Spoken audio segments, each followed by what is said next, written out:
नमस्कार, जय श्री कृष्ण। मैं जवाहर यादव निराला, मेरा यूट्यूब चैनल जवाहर निराला ऑफिशियल में स्वागत करते हैं। आज हमारे साथ है खास मेहमान, हमारे आंदोलन के साथी और क्रांतिकारी मीडिया रिसर्चर श्री रमेश यादव जी। और आपका स्वागत है रमेश यादव जी। बहुत बहुत धन्यवाद आपका। आज हम लोग कुछ चर्चा करेंगे बिहार की राजनीति पर, क्योंकि आगे 2-3 महीना के बाद चुनाव है बिहार असेंबली का। उसमें जो एक तरफ देख रहे हैं चुनाव आयोग की, जो आज बरसात के समय फिलहाल चल रहा है और 3 महीना चुनाव को बचा हुआ है। आधा बिहार 38 जिला में 19-20 जिला बाढ़ से प्रभावित है। और इस तरह का समस्या जो लाया है SIR लाने का, क्या आवश्यकता पड़ गई चुनाव आयोग को, इसके बारे में कुछ आप जाने। चुनाव आयोग तो जवाब नहीं दे रहा है, वो तो लग रहा है कि जैसे इस पर कोई जवाब नहीं देता है। यानी एक तो दूसरी बात और कि वीडियो जो मांगता है विपक्ष वाला, तो वो तो पारदर्शिता के लिए जाना जाता था चुनाव आयोग। हम लोग इतना अपने लाइफ में जब से चुनाव देखे हैं लगभग, या अभी तक कोई अखबार में भी छप जाता था चुनाव गड़बड़ी की, तो उस पर संज्ञान लेता था चुनाव आयोग। लेकिन अभी तो अखिलेश जी उसको दिए बजाता एफिडेविट करके शपथ पत्र बना करके उस पर भी कार्रवाई नहीं हुई।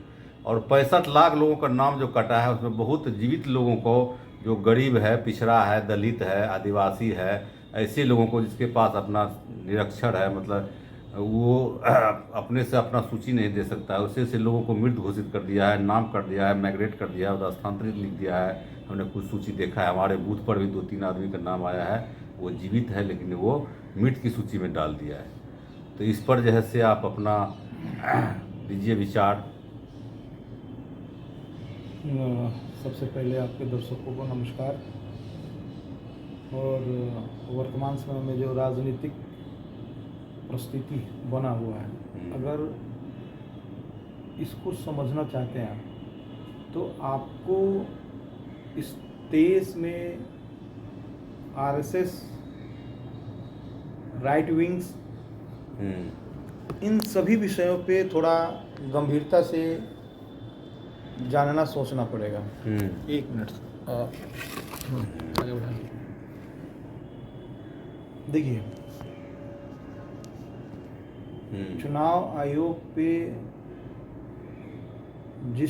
कोई भी टिप्पणी करना अब किसी को बताने के लिए कुछ खास रह नहीं गया है, क्योंकि चुनाव आयोग खुद जनता के बीच में आके नंगा हो चुका है, खुलेआम झूठ बोल रहा है, विपक्ष को, LOP को धमका रहा है, पूरे विपक्ष को धमका रहा है।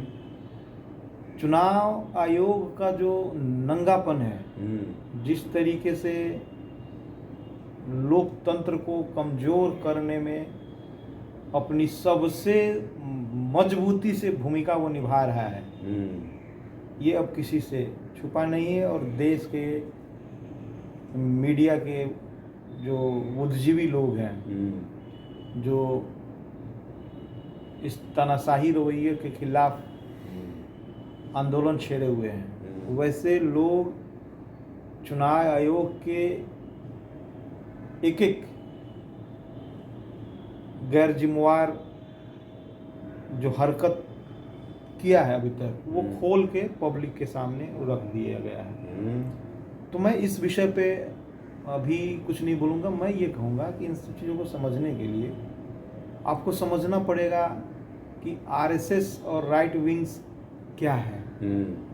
जब आप मूल जड़ पे जाएंगे तो मोटा तौर पर आपको ये समझ में आएगा कि जो शक्ति आज के डेट में दिल्ली पे शासन कर रहा है, उसके DNA में लोकतंत्र है ही नहीं, न्याय है ही नहीं, ट्रांसपेरेंसी है ही नहीं। और वैसे लोगों से आप किसी भी प्रकार का कुछ उम्मीद करना जो न्याय को, जो लोकतंत्र को मजबूत करे, न्याय को स्थापित करे, अपने कर्तव्यों के प्रति ट्रांसपेरेंसी को रखे, तो ये अपने आप में हास्यास्पद वाली बात है। मैं मेरी बातों से जितने भी आपके दर्शक हैं वो सहमत होंगे, क्योंकि वो सारे लोग देख रहे हैं। तो इस देश में पिछले 5,000 सालों से जिस कल्चर और मानसिकता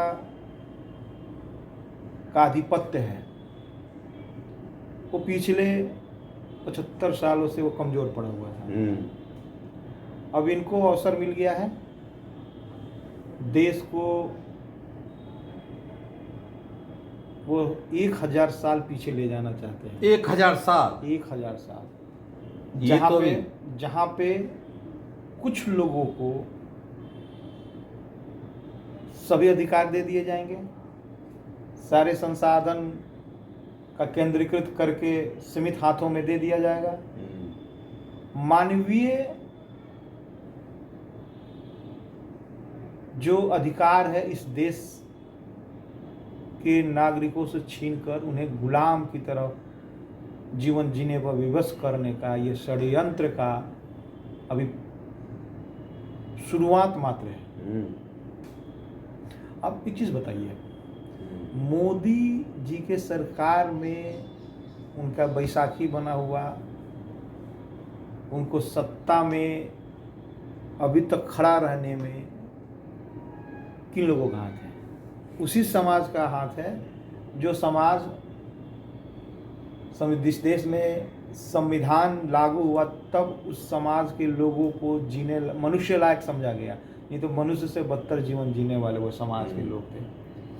लेकिन हिंदुत्व के नाम पे, वोट के फर्जरी में, छद्म राष्ट्रवाद के नाम पे, छद्म राष्ट्रवाद, वोट के फर्जरी में, सत्ता लोलुपता के लिए, संसाधन लोलुपता के लिए अपनी सारी नैतिकताओं और समाज के प्रति जिम्मेवारियों को त्याग करके भाजपा के खेमे में खड़े हैं। नहीं तो आज जिस तरीके से इस देश के विपक्ष ने इन मोदी सरकार और ईडी का जो चाल चरित्र सबको तथ्यात्मक तर्क के साथ सामने रखा हुआ है, फिर भी लोग मोदी के साथ जो ईबीसी, ओबीसी, एसटी, एससी लोग हैं उनको छोड़ने के लिए तैयार नहीं है। तो सिर्फ मोदी और ईसी को ही मतलब वो खराब क्यों कहेंगे, हम दोषी क्यों मानेंगे? तो ये जो मेन लड़ाई है वो ये लड़ाई है कि आपको इनके चाल चरित्र के अनुसार आपको भी रणनीति बना के जिस भाषा में ये धमका रहे हैं उसी भाषा में देश में आंदोलन करके लोगों को आंदोलित करके इनको जड़ से समूल नष्ट करने की तैयारी होनी चाहिए। चलिए, बहुत अच्छा। आप ये बताइए, ये आंदोलन तो चल ही रही है 17 दिन का, ये वोट अधिकार यात्रा, तेजस्वी जी लीडिंग पर हैं और राहुल जी भी साथ में हैं, दोनों मिलकर, दोनों एक तो अनुभवी हैं और दूसरा युवा हैं। तो ये क्या रंग लाएगा इस विधानसभा में? मैं इसीलिए टिप्पणी डायरेक्ट इलेक्शन कमीशन पे नहीं किया, क्योंकि वो जैसे पीसी करके मीडिया पे आके जिस तरीके से खुलेआम झूठ बोल रहे हैं और एक बच्चे की तरह तर्क दे रहे हैं कि हम महिलाओं की माँ बहन बेटी पुतौ सब उसकी माँ बहन बेटी पुतौ हो गया, उसका पर्सनल सेक्रेटरी। तो एक्चुअली वो मूर्ख नहीं है, बात समझिए। मोदी हो, भाजपा हो, आरएसएस हो, आज के डेट में इलेक्शन कमीशन हो, वो जिस एक भोलापन वाली स्टेटमेंट देते हैं उनका एक वो स्ट्रेटजी के पार्ट है। वो विपक्ष के सामने नहीं बोल रहे थे, इस देश के भोले वाले लोगों को वो कन्विंस करने की कोशिश कर रहे थे कि हम जो कर रहे हैं वो सही है। उनका मकसद अकाउंटेबिलिटी का नहीं था, ट्रांसपेरेंसी का नहीं था, वो ऑब्जेक्टिव होके बात कर रहे थे कि इस देश के भोले वाले तथा कथित जो हिंदू लोग पैदा हुए हैं, जिसको अनपढ़ गंवार बना के 5 किलो राशन पे, जिसका अच्छा खासा पॉपुलेशन है, वो उसको एक मैसेज दे रहे थे। आप इस बात समझिए। इसका मतलब ये है कि इसी डरा हुआ नहीं है, उसको पता है कि जुडिशरी से लेके सभी जगह वही चरमपंथी, दक्षिणपंथी ठीक है, वो संवैधानिक पद है, संवैधानिक लेकिन पद उसका है संवैधानिक पद पे बैठा हुआ नहीं, मैं जुडिशरी की भी बात कर रहा हूँ हाँ भाई। जुडिशरी भी छिपा नहीं रहा किसी से, किस हाँ। तरीके से मोदी को प्रोटेक्ट कर रहा है, ठीक है। अमित शाह के कैसे चुंगल में फंसा हुआ, ठीक है। हम एक उसको जनरलाइज करने के लिए हम कह सकते हैं कि जो पैसा और खौफ दोनों मोदी देता है, अमित शाह दोनों देता है।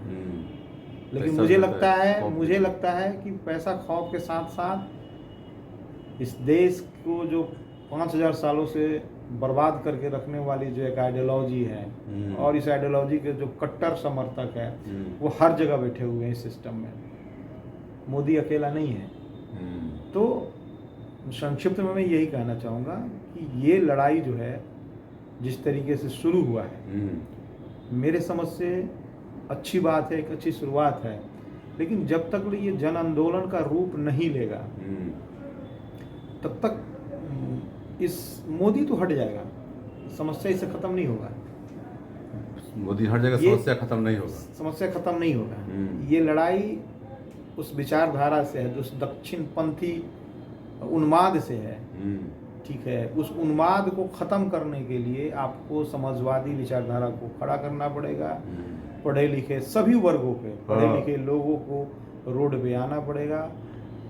सदन होता है ना कि जब चौराहा रोड जब सुन हो जाते हैं तो सदन आवारा हो जाता है।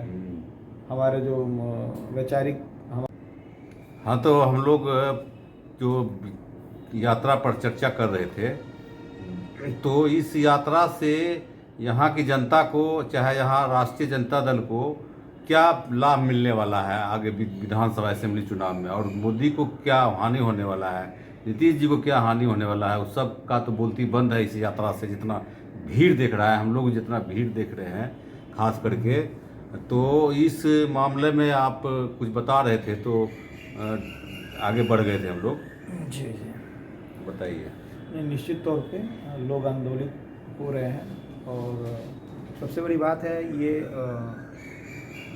एक छोटा सा चुनाव मात्र का लाभ नहीं है। देश में लोकतंत्र को बचाने के लिए, लोगों के हक हकूक़ को जिंदा रखने के लिए, और इस देश में ये बात हम 2019 में शरद जी जब हमारे बीच में थे, साथ में थे, तब पर भी हम लोग, चूँकि हमारे नेता थे तो हम लोग उनसे आवाज़ उठाया करते थे कि चुनाव जो है फेयर नहीं है।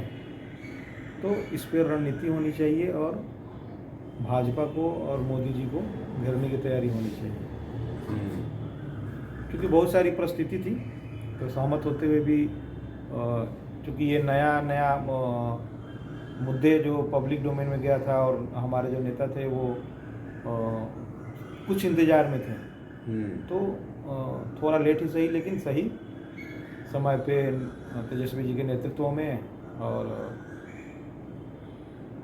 देश के एलओपी राहुल जी के नेतृत्व में बिहार के जो अभी तक बिहार को जाना जाता है लोकतंत्र के जननी का स्थान ही है, तो निश्चित तौर पे यहाँ से पूरे देश को मैसेज जाएगा, और एक दक्षिणपंथी विचारधारा, अधिनायकवाद की मानसिकता वाले लोग धूल चाटनी पड़ेगी, और बिहार में उनको बड़ी मात मिलने जा रहा है। इस यात्रा से देश, सिर्फ बिहार ही नहीं, देश में लोकतंत्र मजबूत होगा, और लोकतंत्र मजबूत जहाँ हो रहा है वहाँ पर चुनाव हार जीत एक बड़ी छोटी बात है। और निश्चित तौर पे उनका जड़ जो है दक्षिणपंथी विचारधारा का, अमित शाह और मोदी जैसे, हम इनको खलनायक कहते हैं, ये जनता के लिए खलनायक हैं। हम तो तरीपार कहते हैं मोदी। हाँ हम देश का दुर्भाग्य है कि एक तरीपार देश का गृह मंत्री बन गया है। लोकतंत्र में जनता ही मालिक होता है, क्योंकि जनता के श्रम से ही देश संवरता है, बनता है और विकास करता है। इस देश की अर्थव्यवस्था भी जनता के श्रम से ही निर्माण होता है। तो मालिक को झांसे में रख के या उनके अधिकारों को वंचित करके छद्म राष्ट्रवाद की घिनौनी प्रस्तुति किए हैं मोदी और शाह ने। लोग जागरूक हुए हैं और ये बिहार है। तेजस्वी जी हमेशा कहते हैं कि बिहार ऐसी जगह है कि जो उड़ती हुई चिड़िया के कहते हैं हल्दी लगाता है। उड़ती हुई चिड़िया कुर्सी लेके जाइए ना पीछे। हल्दी आपको हल्दी लगाता है। उड़ती चिड़िया को बिहार के लोग हल्दी लगाता है। अभी तो और नया फॉर्मूला दिए हैं कि बिहार के लोगों को तो चूना लगाने का काम कर रहे हैं चुनाव आयोग और मोदी शाह मिल करके। तो पता है कि बिहार के लोग चूना को खैनी में रगड़ के और चूना को रगड़ के खा जाते हैं। देखिए बात ये है ना कि हाँ। ना किसी लोभ से ना किसी प्रकार के धमकी से हाँ। डरने वाला भूमि है बिहार। और इस भूमि के सबसे मजबूत बेटा है लालू प्रसाद यादव। इतने मजबूत नेता का जो सुपुत्र हैं तेजस्वी जी, तो इस पे हम सबों को गर्व होना चाहिए। और निश्चित तौर पे जो बिहार की खुशहाली की बात करते हैं, हालांकि उन पे परिवारवाद का जातिवाद का ये तो मतलब आरोप लगाना अपने आप में मन हास्यास्पद है। इस देश में सिर्फ तेजस्वी जी ही नहीं है, बहुतों के पिता और परिवार राजनीति में रहे और उनके लड़के वंश पीछे से राजनीति में आए। और लोकतंत्र है, इसमें कोई राजतंत्र थोड़ी है कि थोपा जा रहा है। नहीं, पब्लिक चुन रहा है और एक व्यक्ति के नाते सबका अधिकार होता है।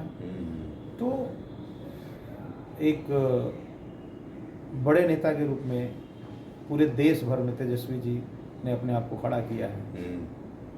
निश्चित तौर पे ये आंदोलन जो है बिहार को मजबूत करेगा, राजद को मजबूत करेगा, इंडिया ब्लॉक को मजबूत करेगा, लोकतंत्र को मजबूत करेगा और समाजवादी विचारधारा को मजबूत करेगा और समाज में क्षमता और विश्वास, सुरक्षा और विकास की बातें मजबूत होगी। तो ये शुभ संकेत है। चलिए, आपका बहुत बहुत धन्यवाद। आप लोग इस विचार पे अपना क्या विचार रखते हैं हमें कमेंट करके बताइए। और आप कहाँ से वीडियो देखे हैं, अपने ज़िला का नाम तो अवश्य कमेंट में डालिए, जिससे हमें पता चले कि आप किस ज़िला से देख रहे हैं साथियों।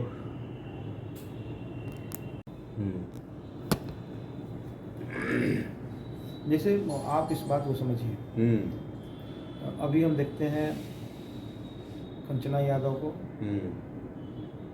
जयंत जी के आंसू भी अच्छे बोलते हैं, तो रखता है जो। हाँ, और प्रियंका भारती, क्या नाम है? प्रियंका। ये जो नए तबका जो आया है, जिस जोश खरोश और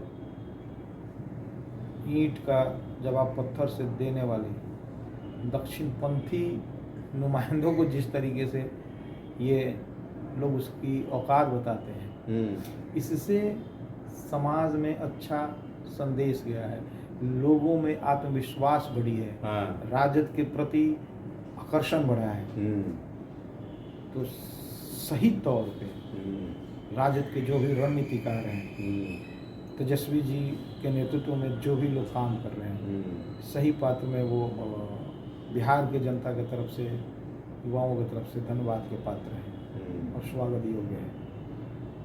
और सबसे बड़ी बात है कि इन दक्षिणपंथियों को हराने के लिए सबसे ज़्यादा प्रचार प्रसार और मीडिया का सदुपयोग करना पड़ेगा, क्योंकि इस देश में सबसे ज़्यादा हाशिए पर ढकले हुए लोगों की संख्या सबसे ज़्यादा है। उसमें हमारे समान वर्ग के भी लोग हैं और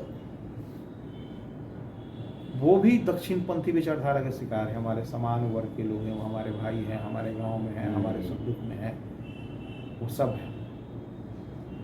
लेकिन सबसे बड़ा शिकार हुआ है ओबीसी, ईबीसी, एसटी, एससी समाज के लोग।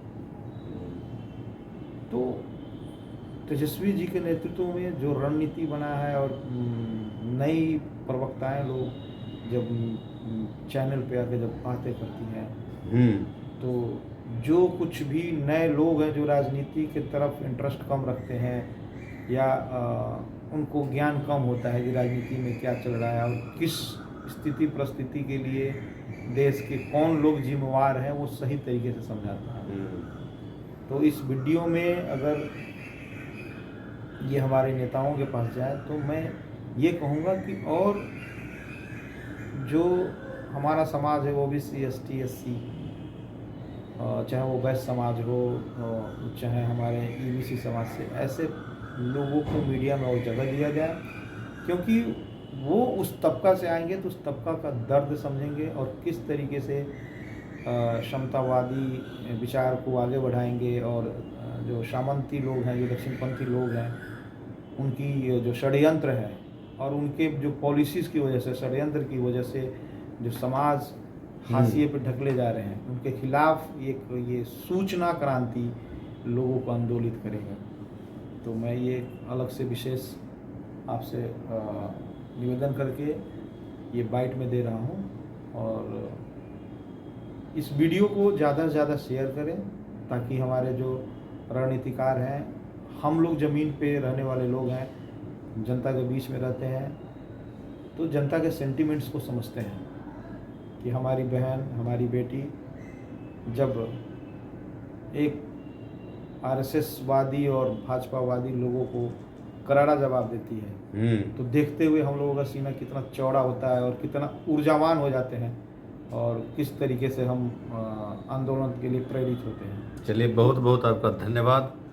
और आप लोग वीडियो जहाँ से देख रहे हैं अपना कमेंट दीजिए हमें, और चैनल पर पहली बार आए हैं तो सब्सक्राइब कीजिए, लाइक कीजिए और घंटी भी दबा दीजिए टन से, कि इसके बाद भी कोई हम वीडियो अपलोड करें तो आपकी उसकी नोटिफिकेशन सूचना मिल जाए टन से। जय श्री कृष्ण।